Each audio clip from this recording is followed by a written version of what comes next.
ชมหลายคนครับอาจเคยได้ยินคำว่า Doppelganger มาจากในหนังละครซีรีส์ต่างประเทศหรือเรื่องเล่าต่างๆครับหลายคนก็คงจะรู้กันดีว่ามันคือร่างอีกร่างหนึ่งของเรา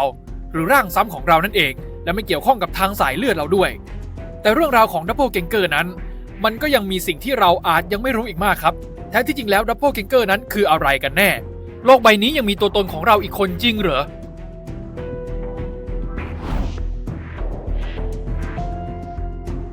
ต้องบอกงี้ก่อนครับว่า Doppelganger นั้นเป็นเรื่องเล่าขานพื้นบ้านของทางเยอรมันครับในภาษาเยอรมันจะเขียนว่า Doppelganger ซึ่งเดิมทีมาจากคำว่า double ซึ่งมีความหมายเดียวกันกับว่า double ในภาษาอังกฤษที่แปลว่า2เท่าทวีคูณหรือซ้ำสองส่วน ganger หมายถึง goer ที่มีชื่อเรียกอีกอย่างว่า evil twin แปลว่าแฝดปีศาจหรือ biolocation ที่แปลว่าการปรากฏตัวใน2สถานที่นั่นเองครับ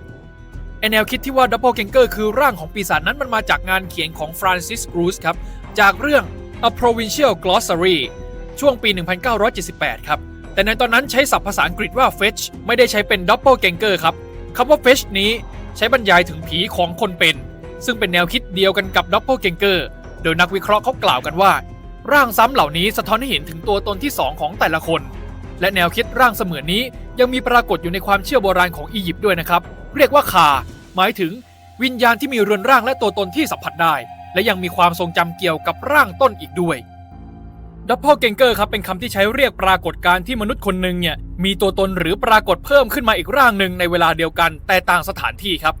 ส่วนใหญ่มันจะปรากฏตัวต่อหน้าคนที่รู้จักให้เห็นเพื่อทำให้เกิดความสับสนลักษณะภายนอกของมันจะเหมือนกับร่างต้นแบบทุกอย่างราวกับว่ามันเป็นฝาแฝดกับเราแต่มันจะมีวิธีการสังเกตที่เห็นได้ชัดเจนที่สุดอย่างหนึ่งก็คือ Doppelganger มันจะไม่มีเงาและไม่มีภาพสะท้อนบนกระจกหรือผิวน้ำให้เห็นเลยและยิ่งถ้าบุคคลต้นแบบป่วย Doppelganger จะปรากฏตัวในลักษณะที่ดูแข็งแรงสมบูรณ์ความเชื่อเกี่ยวกับ Doppelganger นั้นมีเพียบทั่วโลกเลยครับแต่ส่วนใหญ่จะยึดหลักว่ามนุษย์ทุกคนบนโลกจะมีฝาแฝดของตัวเองอยู่แล้วโดยหากบุคคลนั้นเป็นคนดี Doppelganger ก็จะชั่วร้ายแต่ถ้าบุคคลนั้นเป็นคนชั่วร้าย Doppelganger ก็จะเป็นคนดีและการที่ฝาแฝดทั้งสองนั้นครับได้มาพบกันก็จะส่งผลให้ทั้งคู่พบกับจุดจบของชีวิตแถมยังมีความเชื่ออีกว่า Doppelganger เป็นพูดผีปีศาจในรูปแบบหนึ่งมันจะปรากฏตัวขึ้นเพื่อบ่งบอกถึงลางร้ายบางก็ว่า Doppelganger นั้นจะยืนอยู่หลังเจ้าของตลอดเวลาความว่องไวในการหลบหลีกสูงต่อให้หันหน้าไปเร็วยังไงก็ไม่ทันมันสามารถเลียนแบบทำทุกอย่างตามเจ้าของได้ทั้งสีหน้าน้ำเสียงซึ่งมันจะพูดออกมาพร้อมกับเจ้าของบางคนก็เชื่อว่าหากร่างต้นแบบกับ Doppelganger เจอกันเมื่อไหร่ Doppelganger มันจะเอาชีวิตร่างต้นแบบทันทีเพื่อให้ร่างของมันนั้นมีอยู่แค่ร่างเดียวเท่านั้น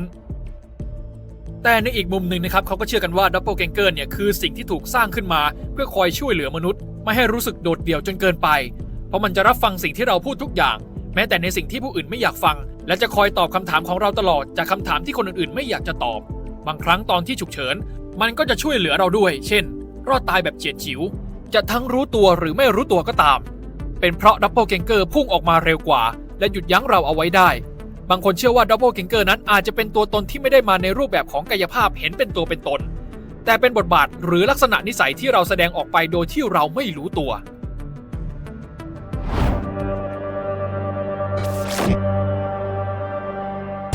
อดีตประธานาธิบดีสหรัฐอย่างอับราฮัมลินคอล์นเขาก็เคยเล่าเรื่องที่เขาได้เคยเจอกับ Doppelganger ไว้ในหนังสือ Washington in Lincoln's Time ครับที่ถูกตีพิมพ์ขึ้นช่วงปี 1894 ถึง 1895 นะครับอับราฮัมลินคอล์นเขาก็ได้เล่าไว้ว่าเรื่องนี้เกิดขึ้นหลังจากการเลือกตั้งของเขาในปี 1860 วันนั้นเขาเหนื่อยมากและรีบกลับบ้านเพื่อนอนพักผ่อนก็เอนไปที่เก้าอี้